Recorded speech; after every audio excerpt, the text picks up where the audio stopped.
Assalamualaikum warahmatullahi taala wabarakatuh. Perkenalkan, nama saya Renu Nurdin dan Saya Rangga Dwi Saputra. Dan saya Ridho Ramadhana Sution dari kelompok 1 mata kuliah Komunikasi Bisnis. Terima kasih kepada dosen pengampu yakni Bapak Deki Firmansyah yang telah memberikan kesempatan kepada kelompok kami untuk menyampaikan hasil kerja kelompok kami yakni tentang business communication. Baiklah, di sini saya sebagai moderator sekaligus pemateri pertama, dan di sini saya ingin menjelaskan materi saya yakni tentang definisi business communication. Definisi business communication adalah proses sistematis di mana informasi, ide, instruksi, dan pesan lainnya dipertukarkan baik secara internal, antar individu, instansi, departemen, atau tingkat manajemen dalam organisasi. Tujuan agar organisasi dapat berfungsi secara efektif. Komunikasi bisnis mencakup komunikasi lisan, tulisan, nonverbal, serta menggunakan berbagai media seperti surat, email, presentasi, media sosial, dan sebagainya. Ada beberapa poin, yakni yang pertama, menyampaikan pesan secara jelas dan tepat. Artinya, pesan harus disusun dengan bahasa yang sederhana dan tidak ambigu agar mudah dipahami penerima. Contohnya, manajer produksi mengirimkan instruksi keselamatan baru melalui email yang jelas dan terstruktur. Dan poin kedua, membangun dan memelihara hubungan yang baik. Apa itu? Yakni komunikasi menjadi sarana untuk menjaga kepercayaan, kerjasama, dan hubungan jangka panjang. Contohnya, perusahaan rutin bertemu mitra bisnis untuk memperkuat kerja sama strategis. Untuk poin selanjutnya, yakni mendukung proses pengambilan keputusan. Yakni informasi yang akurat dan tepat waktu sangat penting agar putusan manajerial dapat diambil berdasarkan data yang relevan. Contohnya yakni tim pemasaran menyajikan hasil riset pasar sebelum manajemen memutuskan strategi harga produk tersebut. Dan poin yang terakhir, mendorong motivasi dan keterlibatan karyawan. Yakni komunikasi membantu menjelaskan dan menyelaraskan tindakan antar bagian agar lebih produktif dan mengurangi kesalahan. Contohnya, divisi penjualan, gudang, dan keuangan memakai sistem ERP agar data terhubung secara otomatis. Baik, hanya itu yang bisa saya jelaskan. Langsung lanjut ke materi yang kedua, yakni kepada Rangga Saputra. Baik, saya Rangga Dwi Saputra sebagai pemateri kedua akan menjelaskan tentang manajemen komunikasi. Di poin pertama yaitu ada komunikasi internal dan eksternal. Teman-teman, dalam organisasi ada dua jenis komunikasi utama. Yang pertama itu ada komunikasi internal dan eksternal. Komunikasi internal itu hubungan yang ada di dalam perusahaan. Contohnya seperti hubungan dengan karyawan, pimpinan, atau organisasi. Yang kedua ada komunikasi eksternal, yaitu hubungan luar dengan perusahaan. Contohnya seperti pelanggan, masyarakat, atau mitra kerja. Kalau internal kuat, tim akan solid. Kalau eksternal terkelola dengan baik, citra organisasi akan semakin positif.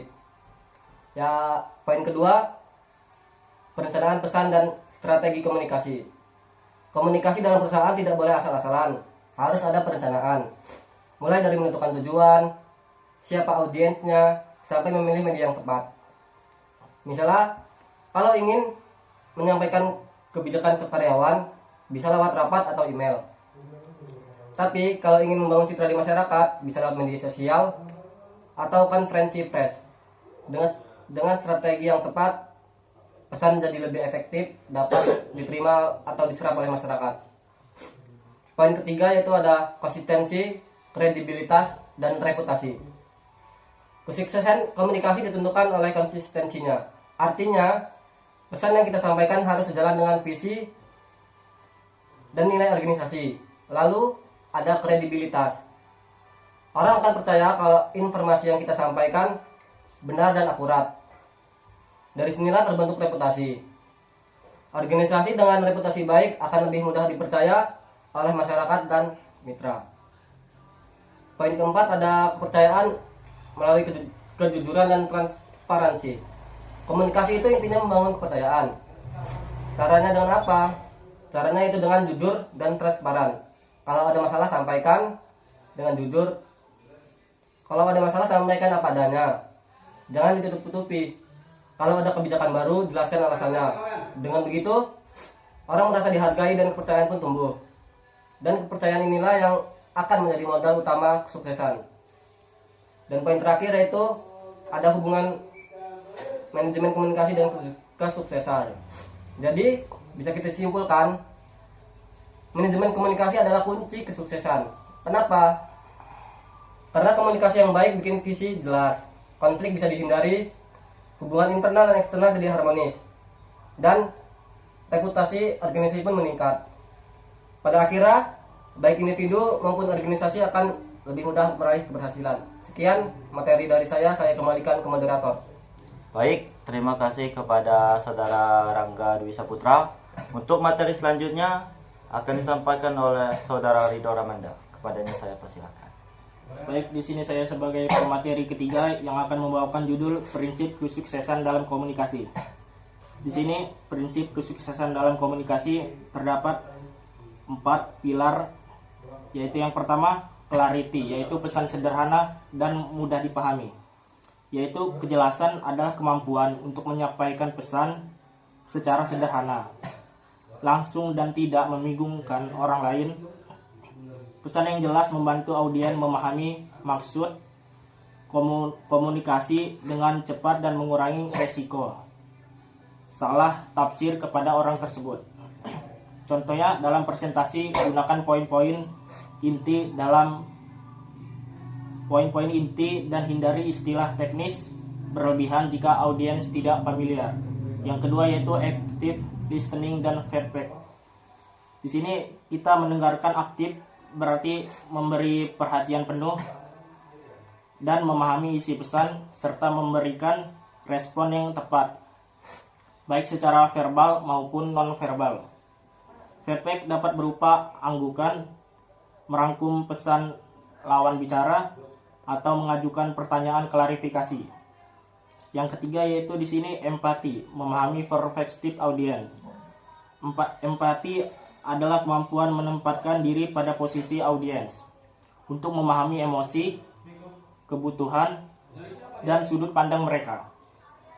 Dengan empati, komunikasi terasa lebih manusiawi, membangun kedekatan emosional, dan meningkatkan kepercayaan diri. Misalnya seseorang pemimpin menyampaikan keputusan sulit dengan mempertimbangkan kondisi psikologis lainnya. Yang terakhir atau yang keempat yaitu authenticity dan penggunaan nonverbal quiz. Authenticity berarti menyampaikan pesan dengan jujur, tulus, dan konsisten. Dukungan nonverbal quiz seperti kontak mata, ekspresi wajah, intonasi suara, serta bahasa tubuh sangat penting untuk memperkuat pesan verbal. Apabila verbal dan nonverbal tidak selaras, audiens cenderung lebih mempercayai sinyal nonverbal. Baik, sekian presentasi dari saya kembalikan kepada moderator.